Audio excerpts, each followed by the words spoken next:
बहुत सिंपल सी थी जिसमें कहा गया that if a is a zero of cx polynomial then x minus a will be factor of polynomial. और इस पर बेस्ड में कुछ क्वेश्चन दिए थे एक्सरसाइज में. इन क्वेश्चन को अगर डाउट हो तो पूछो. फर्स्ट का हो एक्सरसाइज 2.3.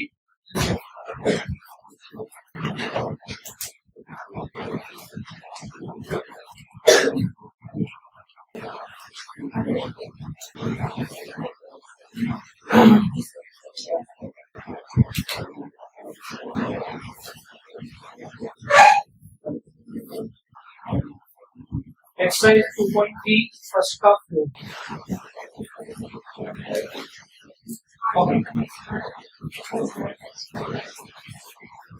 देखो बेटा यहाँ पर हमें पॉलिनोमियल गिवन है that is x cube minus x square minus 2 plus root 2 x plus root 2 और हमें चेक करना है कि x प्लस 1 इज फैक्टर और नॉट. हमें ये चेक करना है ना. ओके तो जैसा कि मैंने कल सिखाया आपको जिस भी एक्सप्रेशन को फैक्टर के रूप में कंसीडर करने की बात होती है, जस्ट करने की बात होती है, उसे हम पहले जीरो के इक्वल रख करके एक्स की वैल्यू निकालते हैं. तो यहाँ पर अपन किसको जीरो के इक्वल रखेंगे? एक्स प्लस 1 को जीरो के इक्वल रख देंगे. इससे हमें एक्स की वैल्यू निकालनी है तो 1 को ट्रांसफॉर्म कर दें तो क्या बन जाएगा? ठीक है, जो वैल्यू आई उसे कहाँ पुट करेंगे? कहाँ पुट कर देंगे लोग? एक्स की जगह किसमें? px में. px में x की जगह क्या पुट करेंगे अपन? -1 पुट करेंगे, है ना. यही किया था बेटा आपने यही किया था. उसके बाद आपके आंसर में मतलब फैक्टर आ रहा है कि नहीं आ रहा है? नहीं आ रहा है. और पीछे आंसर दिया हुआ है कि आ रहा है. ऐसा पीछे तो ऐसे लिखा हुआ है first teacher figure second figure.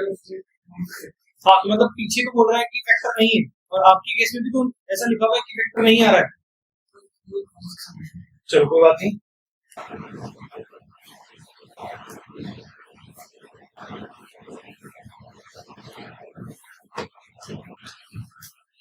Okay तो जैसा कि हमने अभी डिस्कस किया, हम सबसे पहले इस एक्सप्रेशन को जीरो के इक्वल मान करके एक्स की वैल्यू निकालेंगे और उसे पुट करेंगे px में.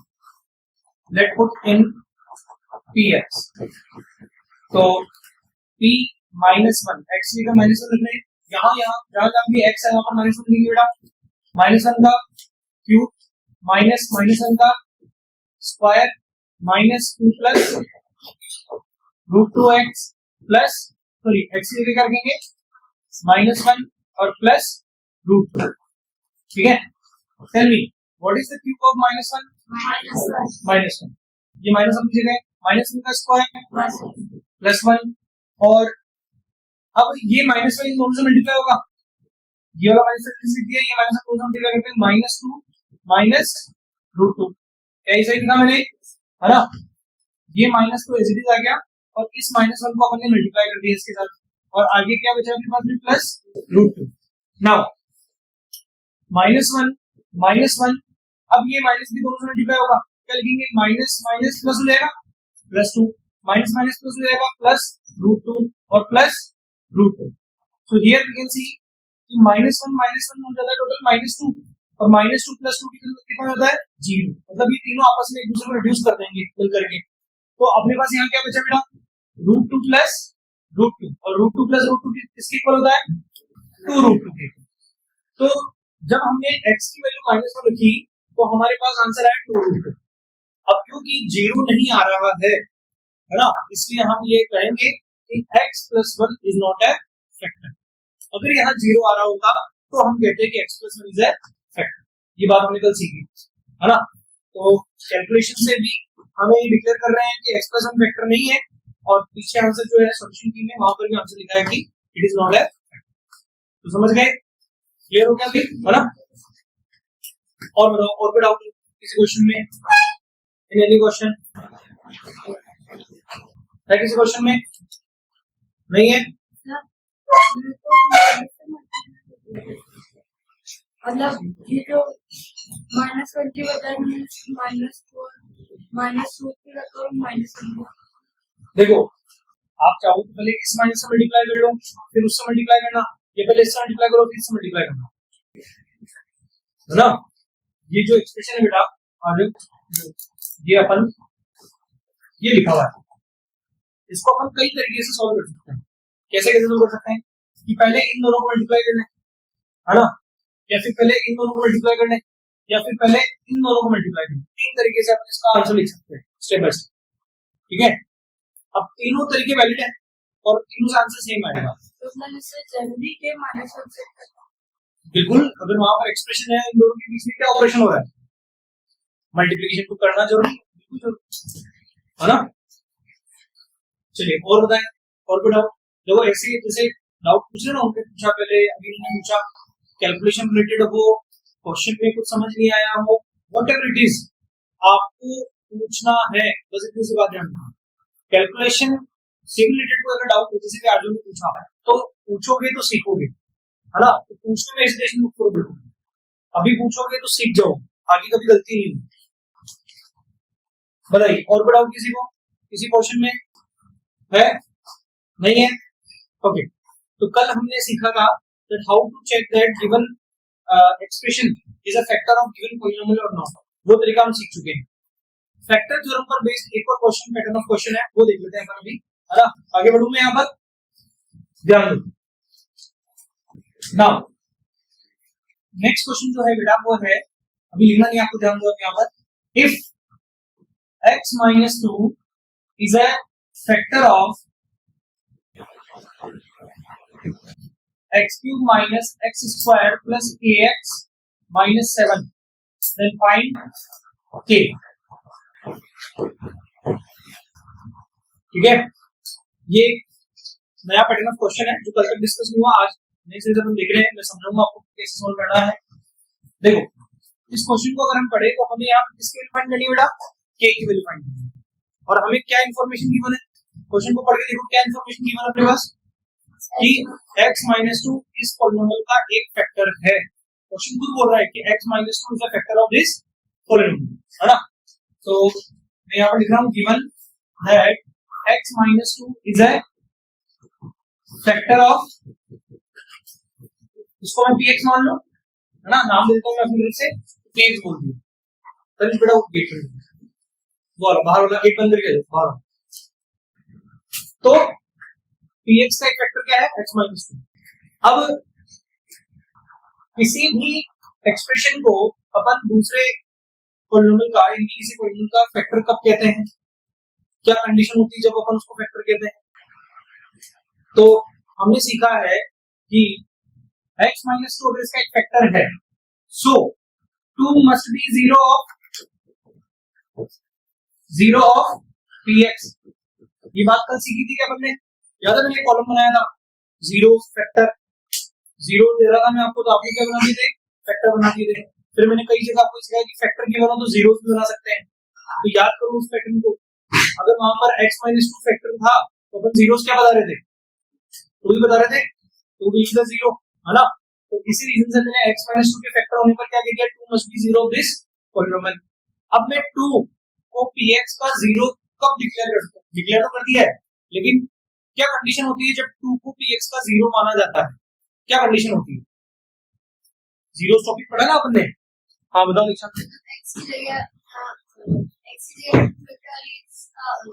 पॉलिनोमियल का आंसर बिल्कुल सही, किसी भी नंबर को, किसी पॉलिनोमियल का जीरोस तब कहते हैं जब उस नंबर को x की जगह रखने पर पॉलिनोमियल की वैल्यू कितनी बन जाए, 0। तो बड़ा बेसिक ही तो था, जीरोस का, है ना।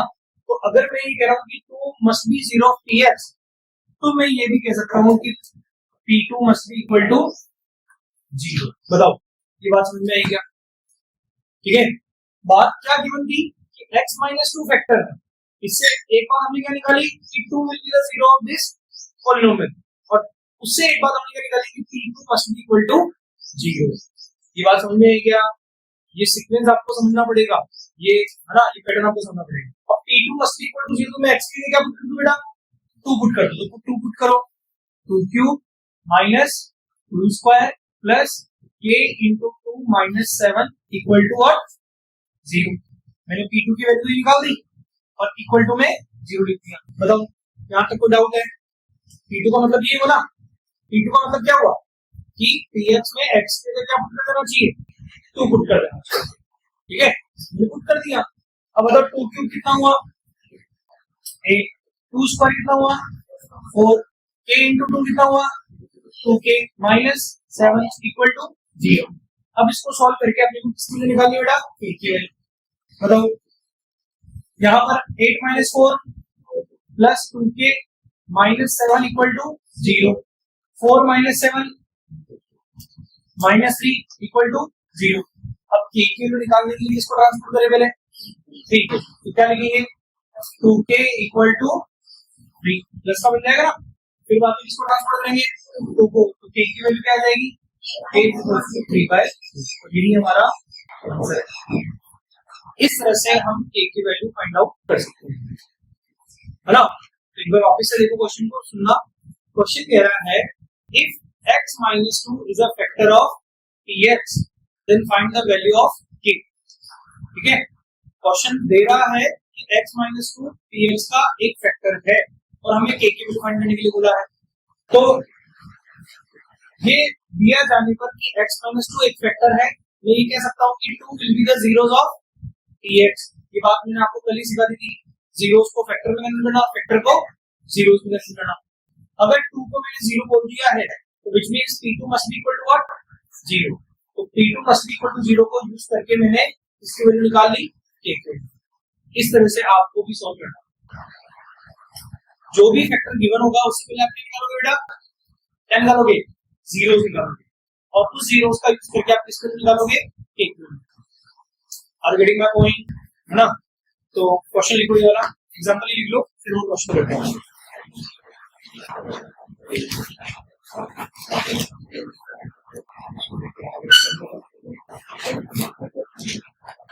किसने कुछ बोला?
डन।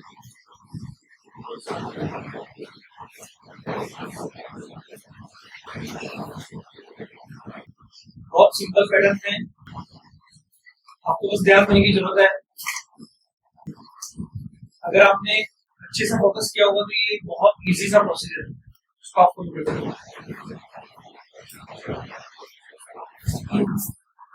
नेक्स्ट क्वेश्चन, एक क्वेश्चन आप करो बेटा।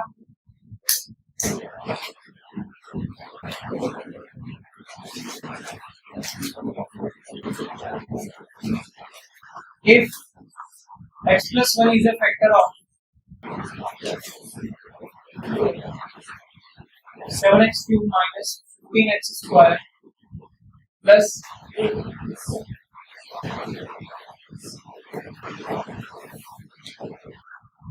8x plus 5k, then find k.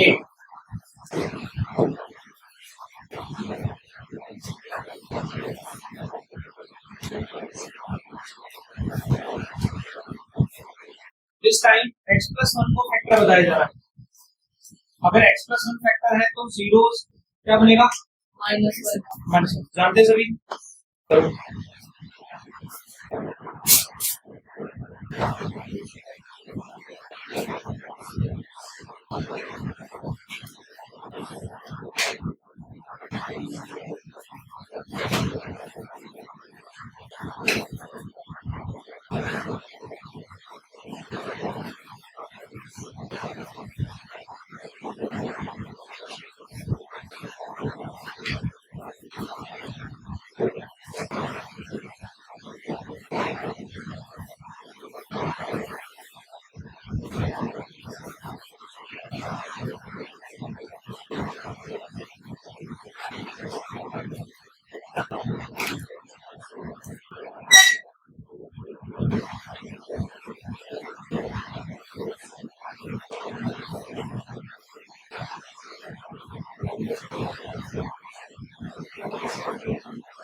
Six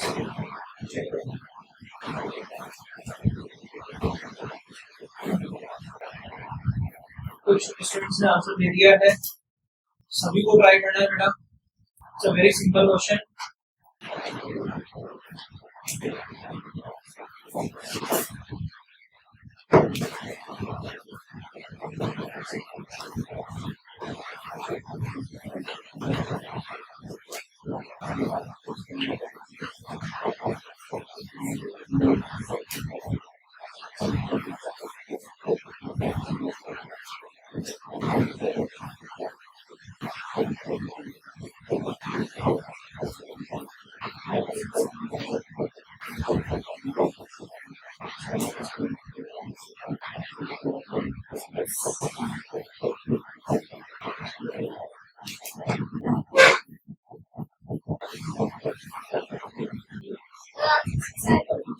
Let's check.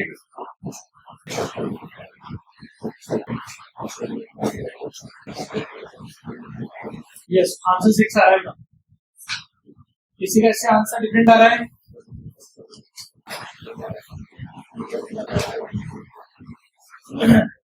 इस क्वेश्चन का आंसर है 6। बताइए किसी का डिफरेंट हो उससे दो, या किसी का डिफरेंट? ये आंसर है सभी का।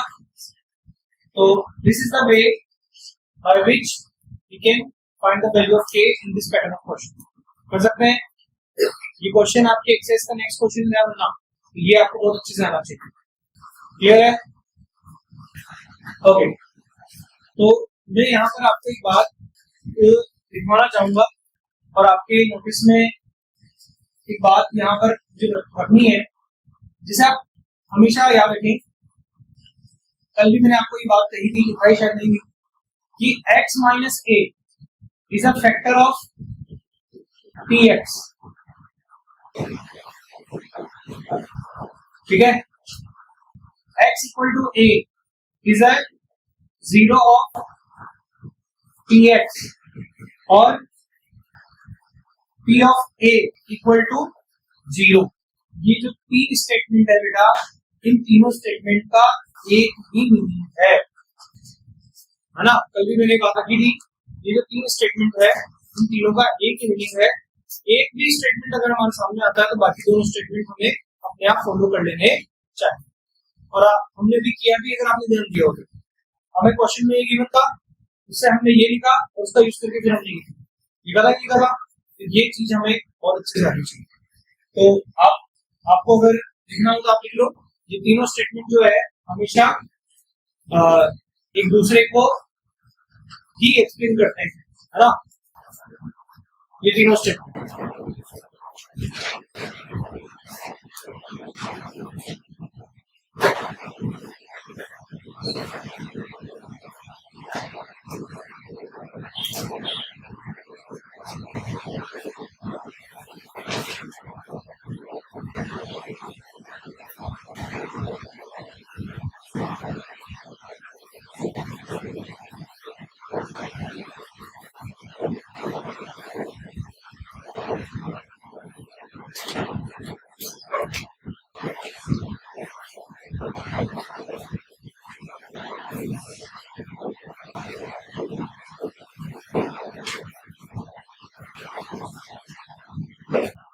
these three statements have same meaning.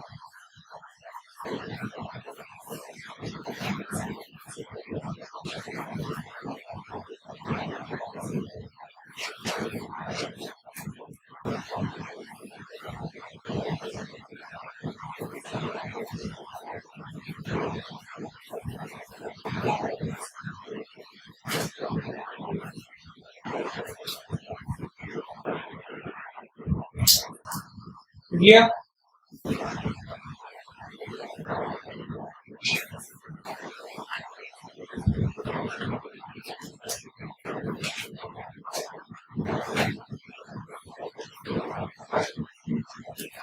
Okay. Now we are moving to the very important topic, and it is factorization of a quadratic polynomial. What is a quadratic polynomial? Tell me. A polynomial having degree 2, not variable 2. A polynomial having degree 2 is known as quadratic polynomial.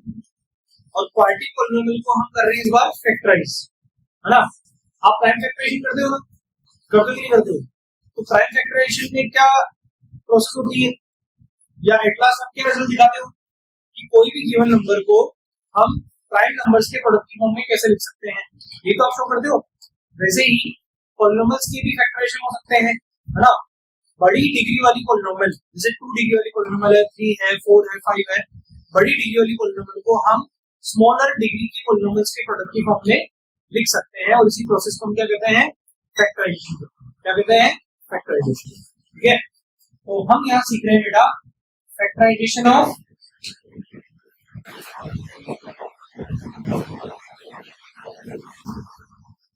Quadratic polynomials, है ना।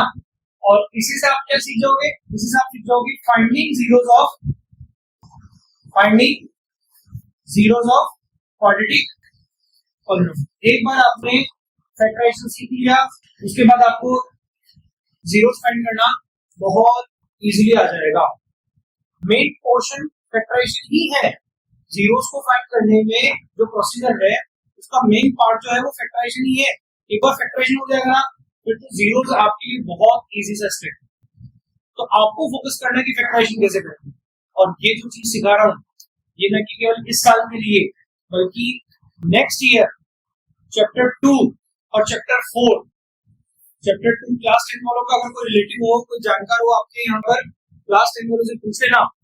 Chapter 2 that is based on quadratic polynomial, chapter 4 that is a quadratic equation, दोनों में ये काम आएगा। आप चाहो तो लिख लो और पूछ लेना, 10 बार पूछ लेना, और वहां नहीं पूछ सको तो गूगल पे सर्च कर लेना। लेकिन ये बात सच है कि अब जो मैं सिखाने जा रहा हूँ वो केवल इस साल नहीं, वो अगले साल भी बहुत इंपॉर्टेंट रहेगा, नेक्स्ट ईयर भी। इसलिए इस चीज को बहुत अच्छे से समझना। इस साल सीख लिया तो अगले साल आपको उसको सीखने में ज्यादा मेहनत नहीं लगेगी। ठीक है, तो ये वाली बात। तो हम सीख रहे हैं factorisation of a quadratic polynomial, ठीक है। अब इसको जो हम प्रोसेस करेंगे इसका नाम है, मेथड का नाम है मिडल टर्म स्प्लिटिंग मेथड। सुना ये नाम कभी पहले? क्या ये क्लास 8 में था? Okay. Middle term splitting method. What is the meaning of splitting? Splitting का मतलब क्या होता है? दो टुकड़ों में डिवाइड करना। स्प्लिटिंग का मतलब होता है दो टुकड़ों में डिवाइड करना। और क्योंकि यहाँ किसको लिखा मिडिल टर्म लिखा हुआ है तो किसको दो टुकड़ों में डिवाइड करना पड़ेगा? मिडिल टर्म, है ना। इस मेथड के नाम से ही इस मेथड का मेन प्रोसीजर समझ में आ जाता है कि हमें यहाँ पर मिडिल टर्म को दो पार्ट में डिवाइड करना पड़ेगा, है ना। एक क्वाड्रेटिक पॉलिनोमियल जो होता है बेटा वो जनरली 3 टर्म का होता है, जिसमें एक टर्म स्क्वायर वाला होता है, वेरिएबल की स्क्वायर वाला, एक टर्म वेरिएबल की पावर 1 वाला और एक टर्म कांस्टेंट टर्म। समझते होंगे आप ये सब चीजें, है ना। एग्जांपल के तौर पर हम देखें तो जैसे x² - 3x + 2, बताओ किस डिग्री का पॉलिनोमियल है? डिग्री 2 का। जिसे हम कौन सी पॉलिनोमियल कहते हैं? क्वाड्रेटिक। कितने टर्म दिए गए हैं आपको यहाँ पर? इसमें एक टर्म स्क्वायर का, एक टर्म 1 पावर वाला और एक टर्म कांस्टेंट है ना। ऐसी और एग्जांपल लेता हूं, 2x² - 6x + 10, ठीक है। So again this is a quadratic polynomial. How many terms you are seeing there? Here 3। तो इसका मतलब है कि जनरली क्वाड्रेटिक पॉलिनोमियल में कितने टर्म्स होते हैं? 3। जनरली, हमेशा नहीं, क्योंकि हमेशा तो 2 भी हो सकते हैं और 1 भी हो सकता है, लेकिन जनरली आपको कितने मिलेंगे? 3 मिलेंगे। और वहां पर आपको क्या अप्लाई करना पड़ेगा? मिडल टर्म स्प्लिटिंग करना पड़ेगा। Are you getting my point? Clear है? तो यहां से मैं क्या कह रहा हूं, बिल्कुल ध्यान बोर्ड पर देना होगा। Standard form of quadratic polynomial क्या होता है? पहले इस बात को समझो। Standard form of quadratic polynomial होता है बेटा ax² + bx + c। This is the standard form of quadratic polynomial, है ना। तो इसे स्टैंडर्ड फॉर्म क्यों कहा गया? क्योंकि पॉलिनोमियल जो भी क्वाड्रेटिक पॉलिनोमियल होगा उसमें एक टर्म स्क्वायर की टर्म का होगा, एक x की टर्म का होगा और एक कांस्टेंट टर्म, है ना। इसे स्टैंडर्ड फॉर्म कहा जाता है। क्लियर है चीज? तो यहाँ मिडिल टर्म कौन सी बेटा? bx। कभी भी किसी भी पॉलिनोमियल का फैक्टराइजेशन कर रहे हो क्वाड्रेटिक पॉलिनोमियल का, तो उसे पहले आपको स्टैंडर्ड फॉर्म में लिखना पड़ेगा। और स्टैंडर्ड फॉर्म का मतलब होता है कि पहले किसका टर्म आना चाहिए? स्क्वायर वाला टर्म आना चाहिए, फिर किसका टर्म आना चाहिए? वेरिएबल की पावर 1 वाला टर्म आना चाहिए, फिर आना चाहिए किसका टर्म? क्वेश्चन देने वाला इन टर्म्स को आगे पीछे कर सकता है, लेकिन अगर उसने किया तो आपको अरेंज करना पड़ेगा। उससे पहले आप प्रोसेस स्टार्ट नहीं कर सकते, है ना। मान लो आपको कहा गया कि एक पॉलिनोमियल है px, that is what 7 - x² + 5x। इसको फैक्टराइज करो। तो ऐसा नहीं कि अपन डायरेक्टली इस पर स्टार्ट हो जाएंगे, पहले अपने को किसमें यूज करना पड़ेगा? Standard form. अब इसका स्टैंडर्ड फॉर्म बना सकते हो क्या? तो बताओ इसका स्टैंडर्ड फॉर्म क्या होगा?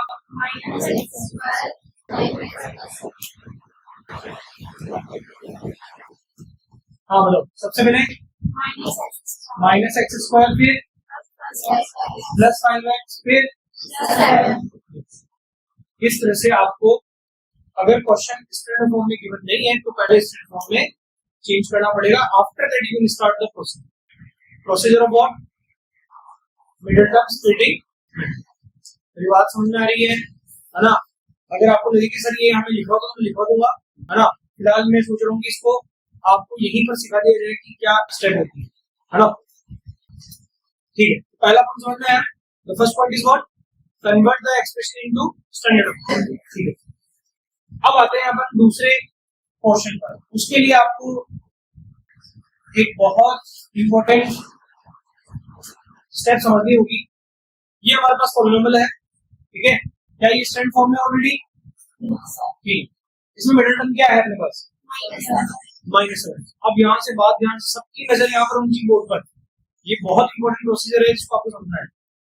मिडिल टर्म क्या है यहाँ पर? -7x। अभी x को थोड़ा साइड में रखते हैं, वेरिएबल की बात नहीं करेंगे। तो मिडिल टर्म अपन मान के चलते हैं यहाँ पर -7। तो जैसा कि मेथड है इसके हमें कितने पार्ट करने मिला? 2 पार्ट। अब -7 की 2 पार्ट बहुत तरीके से हो सकते हैं, है ना। जैसे कि -2, -5, -3, -4, है ना। ऐसे दो नंबर जिनका सम -7 आएगी बहुत तरीके से कर सकते हैं, लेकिन हमें एक पर्टिकुलर तरीका चाहिए और वो उस तरीके में उन दोनों नंबर का प्रोडक्ट इसके इक्वल आना चाहिए। यहाँ जो नंबर लिखा हुआ हो और यहाँ जो नंबर लिखा हुआ उनके प्रोडक्ट के इक्वल आना चाहिए। एक्स स्क्वायर के आगे अभी कोई नंबर लिखा हुआ नहीं है तो हम क्या मानेंगे 1, और यहाँ क्या नंबर लिखा हुआ है 12, तो 1 और 12 का प्रोडक्ट कितना होता है। तो हमें दो नंबर ऐसे चाहिए जिनका प्रोडक्ट कितना होना चाहिए। आप सुना देखो -7 के दो पार्ट हम कितने ही तरीके से कर सकते हैं, दिखाऊं मैं आपको। देखो -1 -6 -2 -5 -3 -4 -8 1 -9 2, इतने तरीके से हम कर सकते हैं, है ना। कर सकते हैं ना, बहुत सारे तरीके अपने पास में। लेकिन क्या सबका प्रोडक्ट रोल आ रहा है? क्या सबका प्रोडक्ट रोल आएगा? नहीं है। किसी एक पर्टिकुलर पैटर्न का ही आंसर रोल आएगा। हमें वही पर्टिकुलर पैटर्न कैच करना है, सोचना लॉजिकली आना चाहिए दिमाग में ये चीज, है ना। तो यहाँ पर हम -7 को दो पार्ट में कैसे डिवाइड करें जिनका प्रोडक्ट कितना आ जाए 12 आ जाए। तो बता सकते हो क्या क्या नंबर होने चाहिए? -3 एंड -2, ये क्लियर है सभी को, है ना। क्या 3 और 4 लिख सकता हूँ? क्या 3 और 4 सही रहेगा? क्या क्यों सही नहीं है? बोलो बोलो आपको क्या बोलो? +7 हो जाएगा, उसका सम 7 आएगा और हमें सम कितना चाहिए? -7। ठीक है, -3 और 4 ले सकता हूँ क्या? क्या गलत है? सम 1 आ जाएगा, जबकि कितना चाहिए? -7 चाहिए, या प्रोडक्ट 12 चाहिए, कितना आ जाएगा? -12 आ जाएगा। अगर 4 और 3 और -4 लिया तो गलत है क्या? क्यों क्या गलती है? सम कितना आ जाएगा? जबकि कितना चाहिए? तो गलत कैसे पहचाने जाते हैं, सही कैसे पहचाना जाता है वो बता रहा हूँ, है ना। यहाँ केवल यही एक पैटर्न है जो कि सही काम कर रहा है, -3 और -4। समझ में आ रहा है क्या? ठीक है। अब हमें इन दोनों नंबर को -7 के जगह लिखना है। कैसे लिखेंगे अपन? देखो पहला पार्ट एज इट इज, इसमें कोई भी चेंजेस नहीं करने हैं। Last part as it is, इसमें भी कोई चेंजेस नहीं करने, इनके जो भी साइन है उनके साथ एज इट इज रखो। अब ये दो नंबर जो आए हैं, इन दोनों नंबर को विद साइन कहाँ रख दो बेटा? बीच में रख दो, एक्स लगा कर, है ना। अब आप ये देखो, क्या इन दोनों को सॉल्व करके वापस ये आ जाएगा क्या? -3x और -4x को 8 का -7x आता है क्या? तो मतलब हमने बिल्कुल सही स्टेप लिया है, यहाँ तक आगे बढ़े। यही सबसे इंपॉर्टेंट प्रोसीजर है, आगे का प्रोसेस तो बहुत इजी है। ये बात समझ में आई सबको? मिडिल टर्म को कैसे स्प्लिट करना है सिखाया मैंने भैया, है ना। तो ये बात सबको समझ में आ रही है? डाउट है नहीं? अब क्या करना है बेटा? फर्स्ट टू टर्म में से कॉमन लेना है। फर्स्ट टू टर्म में से जो भी मैक्सिमम कॉमन ले सकते हो आप वो ले लो। क्या कॉमन ले सकते हो? x। x कॉमन लेने पर यहाँ क्या बचेगा? -3x से क्या बचेगा? तो आपने ये सही किया, है ना। यहाँ तक आ गया। अब इन दोनों नंबर में भी कॉमन लेना है, लेकिन बचना यही चाहिए। इन दोनों नंबर में भी कॉमन लेना है, लेकिन बचना क्या चाहिए? यही चाहिए। तो बताओ, अब आप सोचो कि क्या कॉमन लो कि ये बच जाए? -4 कॉमन, है ना। -4 कॉमन लिया, ब्रैकेट में बचेगा x -3। कैसे बचेगा? कोई डाउट है किसी को? बच गया। तो ये बात आप विशेष तौर पर ध्यान देना कि ये एक्सप्रेशन और ये एक्सप्रेशन कैसा मिलना चाहिए? सेम मिलना चाहिए। अगर ये दोनों अलग अलग मिल रहे हैं मतलब आप गलत कर रहे हैं। ये दोनों बिल्कुल सेम मिलने चाहिए, बिल्कुल कोई डिफरेंस नहीं होना चाहिए। क्लियर है? अगर ये मिल जाता है तो ये दोनों जो आपको सेम मिल रहे हैं इसे एक बार लिख लो, है ना। ये जो दोनों सेम मिल रहे हैं उसे एक बार लिख लिया और दूसरा ब्रैकेट बना करके ये वाला टर्म और ये वाला टर्म लिख लो, तो x माइनस, ये प्रोसीजर कहलाता है बेटा क्या? फैक्टराइजेशन। देखो डिग्री 2 के पॉलिनोमियल को मैंने किस तरह से लिख दिया? डिग्री 1 के पॉलिनोमियल की प्रोडक्ट की फॉर्म में लिख। बड़ी डिग्री वाला पॉलिनोमियल था उसे छोटी डिग्री वाले पॉलिनोमियल की किस फॉर्म में? प्रोडक्ट की फॉर्म में लिख दिया। इसी प्रोसीजर को अपन क्या कहते हैं बेटा? फैक्टराइजेशन। यहां तक फैक्टराइजेशन का काम करना होगा, ये फैक्टराइजेशन होता है। अब जैसा कि मैंने कहा था, अगर इसके बाद जीरोस फाइंड करने को कहे तो मैंने आपको कहा था कि बहुत इजी है, अब मैं अभी भी कह रहा हूं बहुत इजी है। और वो क्या है? देखो टू फाइंड जीरो, अगर आपको जीरोस फाइंड करने हैं तो कैसे करोगे? आप दोनों फैक्टर को बारी बारी जीरो के इक्वल रख दोगे, दोनों फैक्टर। तो आप लिखो either x minus 3 equal to zero, और कर सकते नहीं, तो जो फैक्टर है उनको किसके इक्वल रखना है? जीरो के इक्वल रख दिया। रखने के बाद यहाँ से x की वैल्यू निकालनी है, कितनी आ गई, और यहाँ से x की वैल्यू कितनी आ गई, तो हम करेंगे so 3 and 4 are zeros of p। बताओ क्या जीरो निकालना इजी है? जो फैक्टर मिले उसे जीरो की इक्वल रखना है, और जिसमें तो हम बहुत अच्छे हैं, कोई दिक्कत नहीं है ना। तो ये वाला जो क्वेश्चन है जीरोस निकालने वाला, इसमें तो मुझे डाउट नहीं है यहाँ पर कि आप तो गलती करोगे, या क्योंकि प्रैक्टिस ही बहुत अच्छी हो चुकी है। मेन बात है यहाँ से आगे की बात, फैक्टराइजेशन अच्छे से होना चाहिए, है ना। तो हमने कौन सा वैल्यू यूज किया फैक्टराइजेशन करने के लिए? सबसे पहला स्टेप क्या होता है इसका? एक्सप्रेशन को पॉलिनोमियल को स्टैंडर्ड फॉर्म में लिखना। स्टैंडर्ड फॉर्म का मतलब क्या हुआ? सबसे पहले स्क्वायर वाला टर्म, उसके बाद 1 डिग्री वाला, और उसके बाद ये अपने देना है। उसके बाद नेक्स्ट स्टेप क्या है? मिडल टर्म को दो पार्ट में डिवाइड करना। अब वो दो पार्ट कुछ भी नहीं हो सकते, है ना। एक स्पेसिफिक पेयर, एक स्पेसिफिक कॉम्बिनेशन चाहिए, और वो कॉम्बिनेशन डिसाइड करने में हेल्प कौन करेगा? ये दोनों टर्म्स हेल्प करेंगे, है ना। इन दोनों का प्रोडक्ट ही उन दोनों नंबर्स के प्रोडक्ट की इक्वल आना चाहिए। तो जो नंबर्स ऐसा बना के दे देंगे, उन नंबर्स को ये अपन क्या लिखेंगे? यहाँ पर लिखेंगे। समझ में आएगा? लिखा लिखने के बाद हमें क्या करना है? चार टर्म्स मिलेंगे लिखने के बाद। तो पहले दो में से मैक्सिमम कॉमन ले लेना है, अपन ने लिया यहाँ पर, है ना। फिर जो कॉमन पार्ट आ गया, मतलब कॉमन लेने के बाद में जो बचा, वही आपको वापस बचना भी चाहिए। तो नेक्स्ट टू में से कॉमन इससे लेना है कि सेम पार्ट बचे अपने पास, सेम पार्ट बच गया तो सेम पार्ट को एक बार लिखेंगे, और रिमेनिंग पार्ट को हम दूसरा फैक्टर बना के लिखेंगे। इस तरह से हमने क्वाड्रेटिक पॉलिनोमियल को दो लीनियर पॉलिनोमियल के प्रोडक्ट की फॉर्म में लिख दिया, और इसी मेथड को या इसी प्रोसेस को क्या कहते हैं बेटा? फैक्टराइजेशन। यहाँ तो हो जाएगा फैक्टराइजेशन। उसके बाद अगली बात इसकी बेटा जीरो के बाद।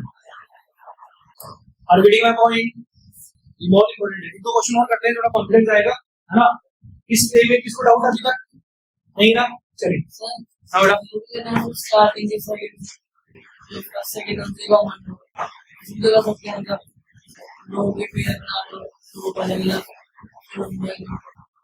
मतलब स्टार्टिंग की दो में ही कॉमन लेना है क्या? ऐसा बोलते हैं? हाँ लेना है, बिल्कुल। 12 की जगह कुछ और होता, 12 की जगह कुछ और होता तो यहाँ पर भी नंबर कुछ और ही होते। जैसे एक और क्वेश्चन लेते हैं, डोंट वरी, है ना। देखो px अपन ले लें बेटा, यहाँ पर ध्यान देना।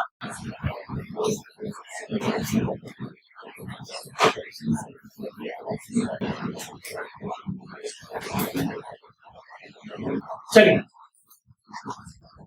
किस डिग्री का पॉलिनोमियल लिया मैंने? डिग्री 2 क्वाड्रेटिक पॉलिनोमियल, है ना। इसका हम फैक्टराइजेशन भी करेंगे और जीरोस भी फैक्टर। सबसे पहले क्या चेक करना होगा? स्टैंडर्ड फॉर्म में है तो क्या है स्टैंडर्ड फॉर्म में? ठीक है। अब हमें क्या करना है? हमें मिडिल टर्म को स्प्लिट करना। मिडिल टर्म क्या दिख रहा है आपको यहाँ पर? -7, है ना। इस बार भी -7, पिछली बार -7 था, लेकिन हमेशा -7 होगा ऐसे जरूरी नहीं है, है ना। तो रफ पेज पर अपन जाएंगे, और रफ पेज पर अपन -7 को दो पार्ट में डिवाइड करने की कोशिश करेंगे। लेकिन ये दो पार्ट का प्रोडक्ट किसके इक्वल होना चाहिए, ये भी हमें डिसाइड करना पड़ेगा। तो इन दो पार्ट का प्रोडक्ट किसके इक्वल होना चाहिए? -8 इन दोनों के प्रोडक्ट के इक्वल होना चाहिए। ये सिखाया पिछली बार मैंने। कितना आएगा दोनों प्रोडक्ट? सबको बताएं कितना आएगा? -8। क्लियर है यहाँ तक? अब आप सोचो दिमाग में कि -7 को हम दो टुकड़ों में इस तरह से कैसे डिवाइड करेंगे प्रोडक्ट -18 आ जाए। बहुत सारे तरीके हैं, इनमें से वो कौन सा तरीका जिसका प्रोडक्ट -18 आएगा? चलिए आंसर यहाँ से आ रहे हैं, और बताया जा रहा है कि 9 and -2, है ना, और ये बता रहे हैं -9। दो आंसर आ रहे हैं। अब ऐसा सबके साथ हो सकता है ना, जो इन दोनों के साथ हो रहा है कि दोनों के आंसर अलग अलग आ रहे हैं। आपके दिमाग में भी दो आंसर आ सकते हैं, तो कुछ नहीं बेटा, आप यहाँ रख करके देख लो ना, मतलब एक बार ट्राई कर लेंगे, है ना। तो -2 और 9 का सम कितना आता है? बोलो 7 प्लस का 7, और प्लस का 7 चाहिए क्या? इट मीन्स ये गलत है, तुरंत ही चेक हो जाएगा, तुरंत ही चेक हो जाएगा, कोई बड़ी बात नहीं है। -2 9 का 7 सम कितना होता है? +7 होता है, +7 चाहिए क्या? मतलब ये रिजेक्टेड है। 2 और -9 का सम कितना होता है? चाहिए, और 2 और -9 का प्रोडक्ट कितना होता है? मतलब दोनों बातें सेटिस्फाई होनी चाहिए, एक बात नहीं कि अपन ने केवल सम देख लिया प्रोडक्ट नहीं देखा, ये प्रोडक्ट देख लिया सम नहीं देखा, दोनों बातें देखनी चाहिए, पूरी तरह से एश्योर होना है, तब जाके आगे बढ़ेंगे।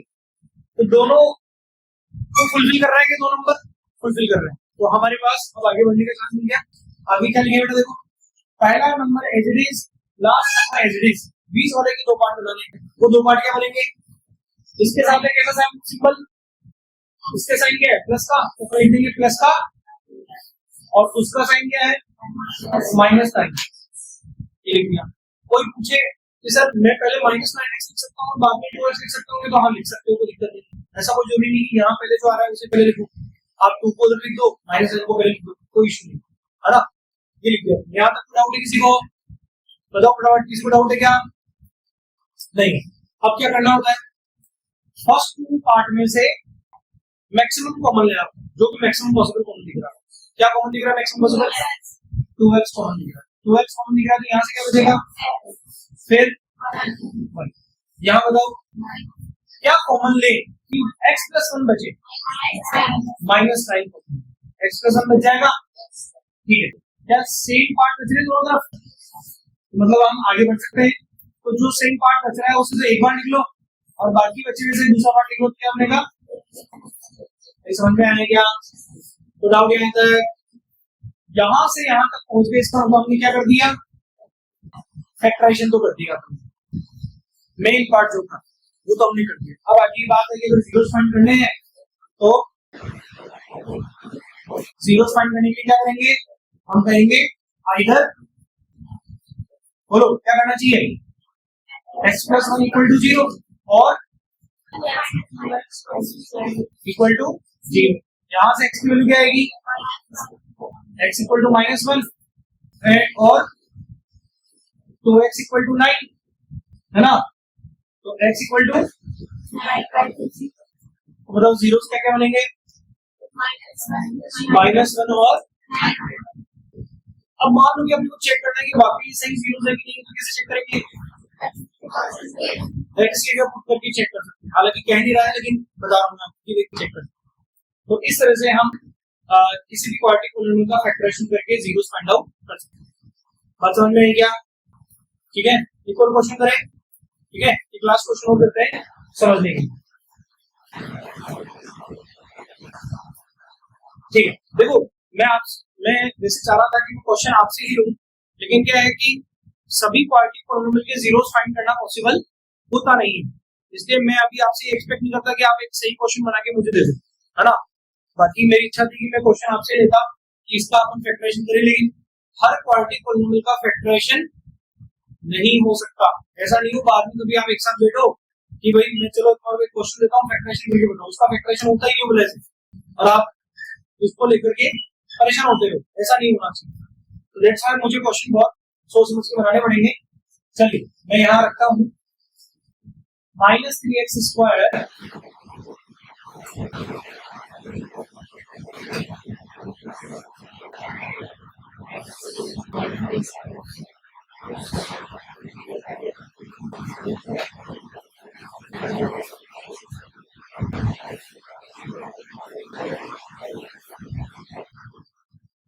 -16x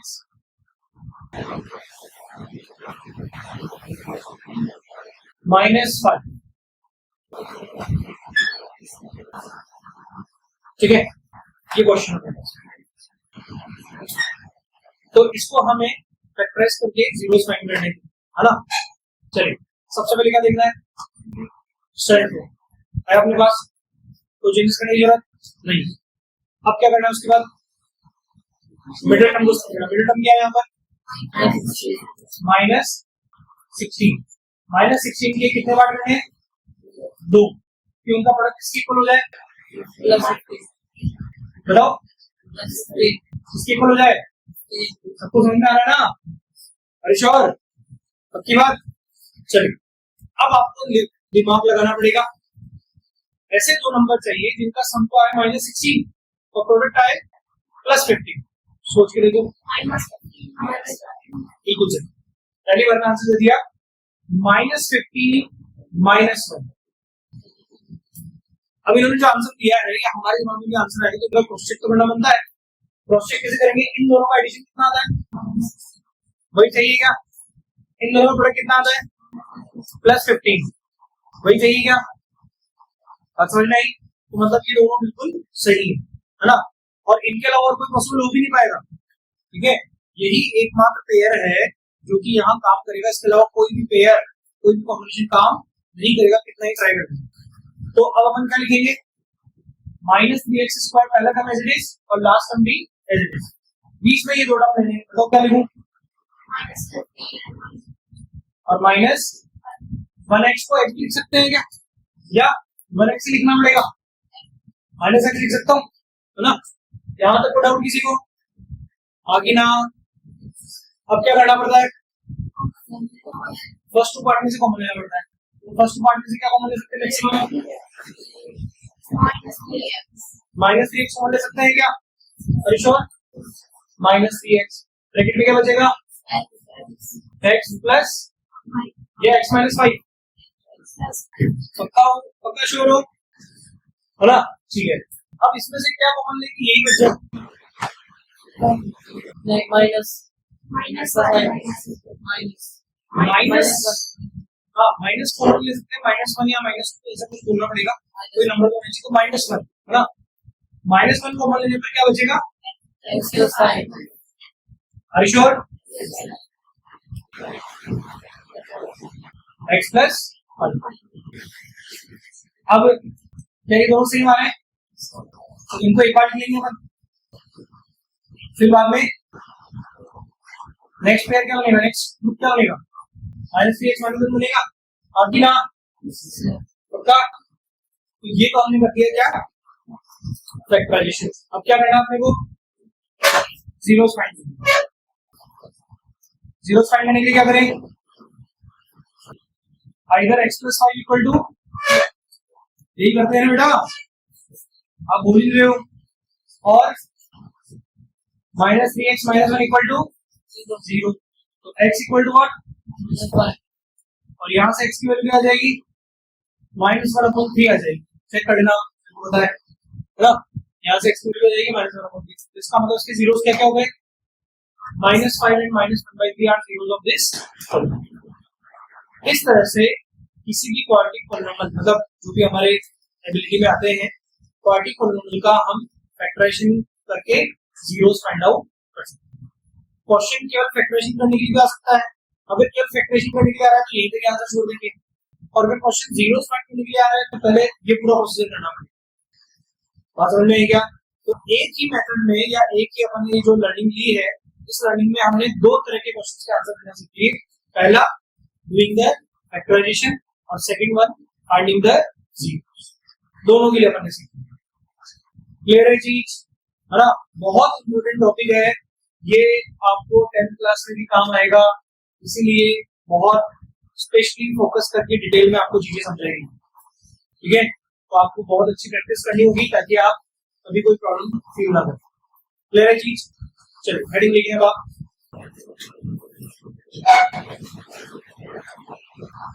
हेडिंग लिखें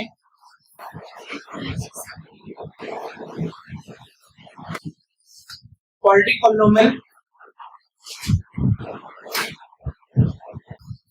quadratic polynomial and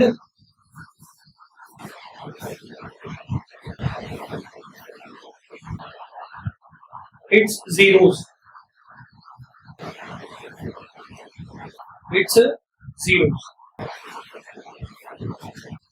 quadratic polynomial में आप पहले लिखिए स्टैंडर्ड फॉर्म, ये वाला स्टेटमेंट लिखिए, फटाफट लिखते जाओ। देखो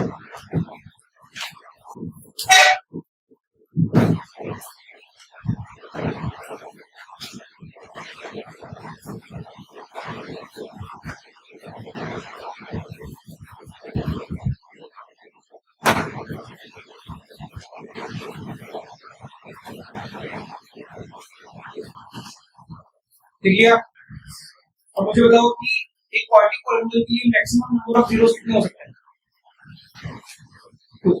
है ना? ये तो हमने सीखा था ना, number of zeros for polynomial depends on the degree of the polynomial. जितनी उसकी डिग्री होती है उतने maximum number of zeros possible होते हैं। लीनियर के लिए मैक्सिमम 1 पॉसिबल होगा, क्वाड्रेटिक के लिए 2, क्यूबिक के लिए 3। तो लिखो नेक्स्ट नोट, नेक्स्ट कोड लिखो इसमें maximum 2 zeros are possible, maximum 2 zeros are possible for quadratic polynomial.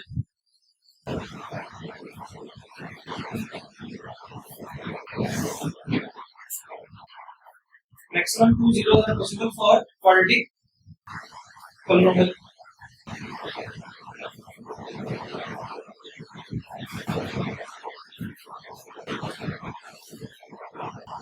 ठीक है,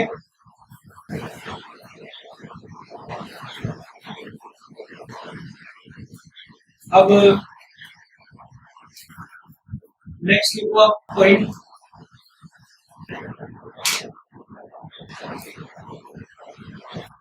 We will use middle term splitting method.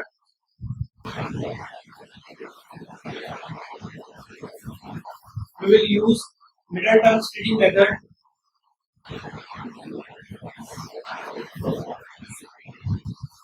Middle term splitting method to factorize the polynomial.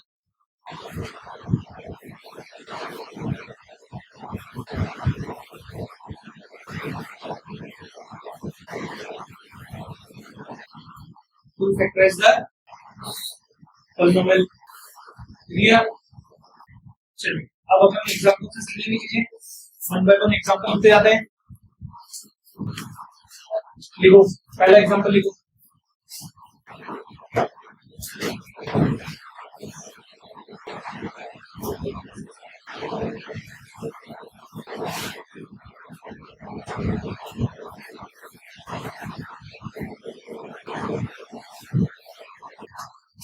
चलिए एक एग्जाम्पल के लिए फटाफट।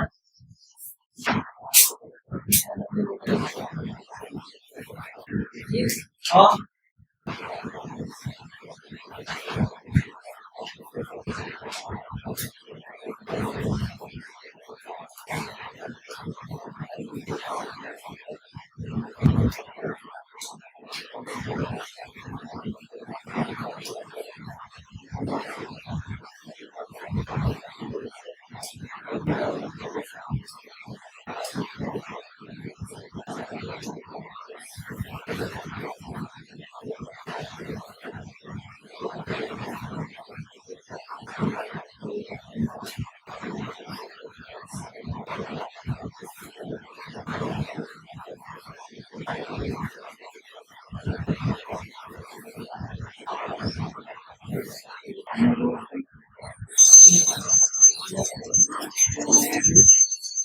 फटाफट लिखो, फटाफट करो।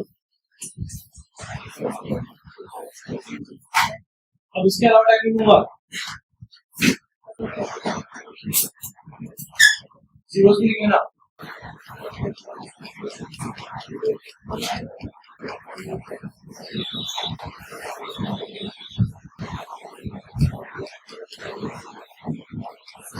लिखिए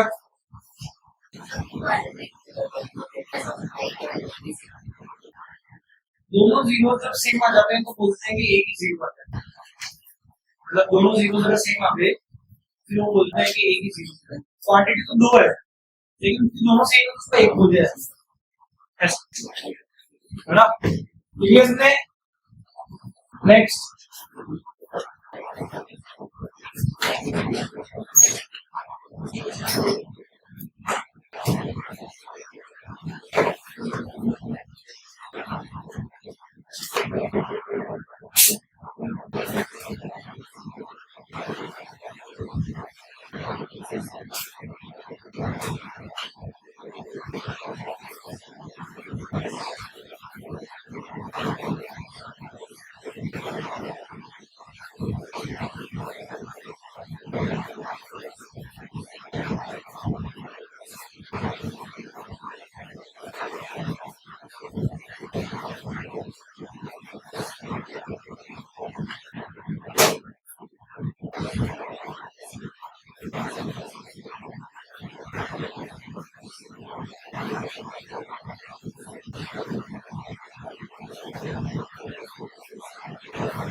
लास्ट स्टेटमेंट लिखना -1 into n/2 are zeros of Tx.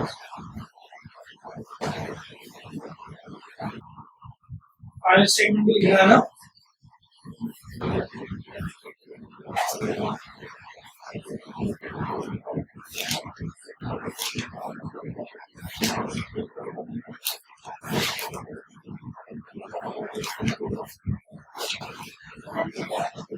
-1 and 9/2 are zeros of Tx.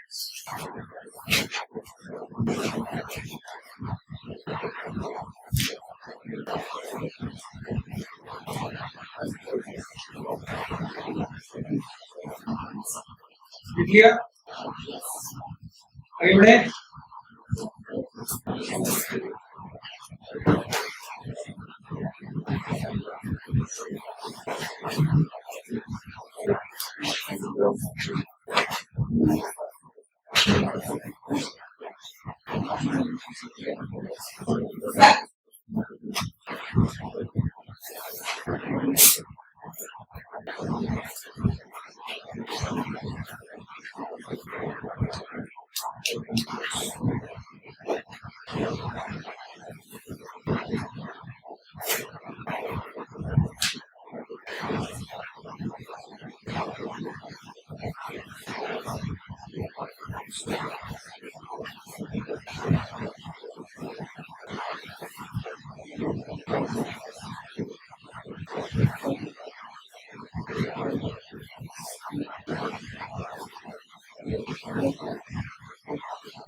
-3x -9 होगा,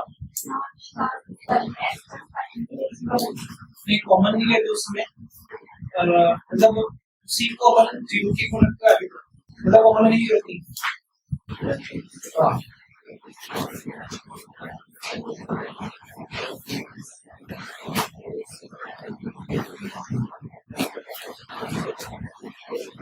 लिख लिया,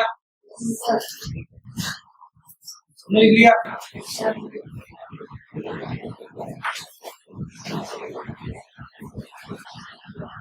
ओके,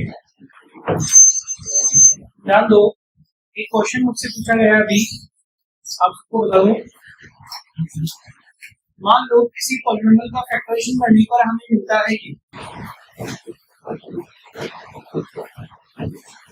है ना, ये मिलता है, तो इसमें से तो और कुछ कॉमन लिया नहीं जा सकता, इसमें से कॉमन लिया सकता है, दैट इज व्हाट -3 कॉमन लिया सकता है ना। तो क्या कॉमन लेना चाहिए या कॉमन लेना पड़ेगा? तो अगर आप बोलते हो कि लेना ही पड़ेगा तब तो गलत है, लेना जरूरी नहीं है। आप लेते हो तो भी गलत नहीं माना जाएगा, नहीं लेते हो तो भी गलत नहीं माना जाएगा। अगर आप लेना चाहते हो तो आपको कैसे लिखना पड़ेगा? x+5 इंटू क्या कॉमन लो गया इसमें से -3 और बचेगा क्या x+3, है ना। और अब आप इन तीनों को प्रोडक्ट की फॉर्म में लिख दोगे तो आप ऐसे लिख सकते हो इक्वल टू -3 इंटू, ऐसे लिख सकते हो, है ना।